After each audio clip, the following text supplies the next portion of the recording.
এইফালে যাওঁ এইফালে বহল বহল বহল বহল উঠাই দিম যা বহল বহল বহল এইফালে আহক আপুনি বহল বহল বহল বহল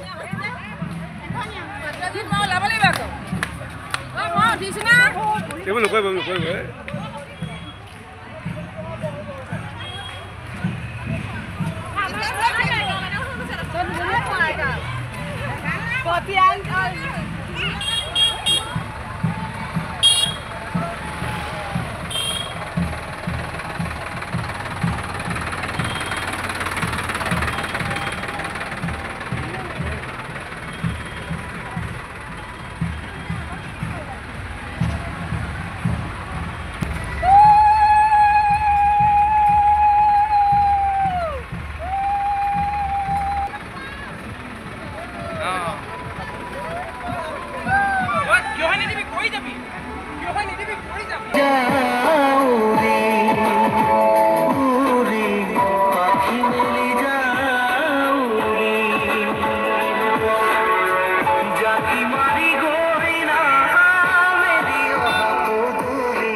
আদৰণি জনাইছে নামঘৰ পৰিচালনা সমিতিৰ সন্মানীয় সভাপতি মণিৰাম তামুলীয়ে এটি স্মাৰকেৰে তেখেতক শুভকামনা যাচিছে নামঘৰ পৰিচালনা সমিতিৰ সন্মানীয় সাধাৰণ সম্পাদক দুলাল হাজৰিকাদেৱে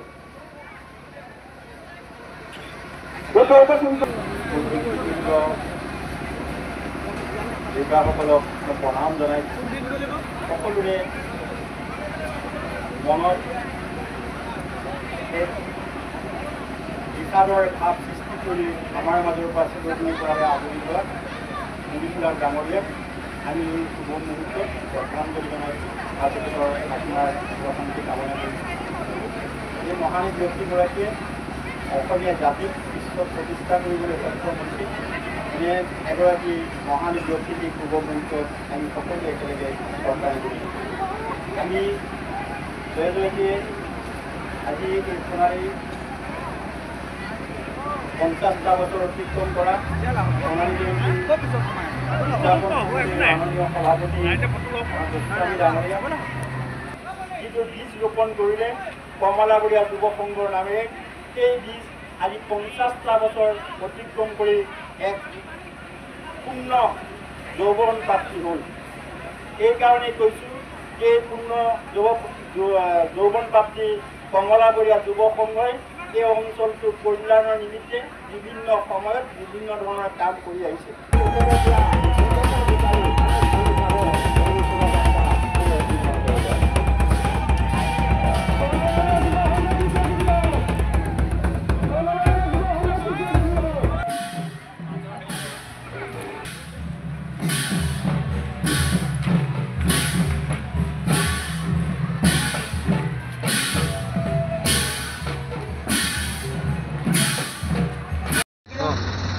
কমলাবৰীয়া যুৱ সংঘৰ সোণালী জয়ন্তীৰ সামৰণি কাৰ্যসূচী শোভাযাত্ৰা শেষ হ'ল ইয়াৰ পিছতে আমি প্ৰতিযোগিতা লৈ আগবাঢ়িম বিভিন্ন প্ৰতিযোগিতাৰে আজি দিনটো কাৰ্যসূচী সমাপ্ত হ'ব ইয়াৰ পিছত আমি গধূলি সাংস্কৃতিক সন্ধ্যা আছে আমাৰ এখন কালজয়ী নাটক ধ্ৰুৱ মঞ্চস্থ কৰা হ'ব ইয়াৰ পিছত কাইলৈ মুকলি সভা অসমৰ বিভিন্নজন গণ্যমান্য ব্যক্তি অসম চৰকাৰৰ বিভিন্ন দপ্তৰৰ মন্ত্ৰীয়ে আহি মুকলি সভাত অংশগ্ৰহণ কৰিব তাৰপিছতে গধূলি সাংস্কৃতিক সন্ধ্যাই এই আমাৰ অনুষ্ঠানটো সামৰি কৰিব সকলো ৰাইজৰে সহায় সহযোগিতা আমি একান্তই কামনা কৰিছোঁ ধন্যবাদ কমলাবৰীয়া যুৱ সংঘ 1975 চনতে স্থাপন কৰা হ'ল এতিয়া 50টা বছৰ অতিক্ৰমৰ পাছত আমি সোণালী জয়ন্তী সোণালী বৰ্ষ আৰম্ভ কৰিলোঁ যোৱা 1 মে 2024 তাৰিখে আমি যথাসময়ত সামৰণি অনুষ্ঠানটো পাতিব লাগিছিল কিন্তু চৰকাৰীৰ কিছুমান নীতি নিয়ম যেনে ইলেকশ্যনৰ পৰা ধৰি জুবিন গাৰ্গৰ বিয়োগৰ পৰা আৰম্ভ কৰি এই বিধি পথালিখিনি অহাৰ কাৰণে আমি কিছু পলম কৰি হ'লে পাতিব লগা হ'ল। সেয়ে আমি 7, 8, 9 আজি অৱশ্যে 8 নৱেম্বৰ আমাৰ দ্বিতীয় দিনাৰ কাৰ্যসূচী এয়া এতিয়া শোভাযাত্ৰা আৰম্ভ হ'ব। ইয়াৰ পাছতে আমাৰ দিহানাম প্ৰতিযোগিতা হ'ব। ৰাতিলৈ বাৰেৰহণীয়া সাংস্কৃতিক অনুষ্ঠান আৰম্ভ হ'ব। কালিলৈ আমাৰ পুৱাৰ ভাগতে শিশুসকলৰ চিত্ৰাংকন প্ৰতিযোগিতা,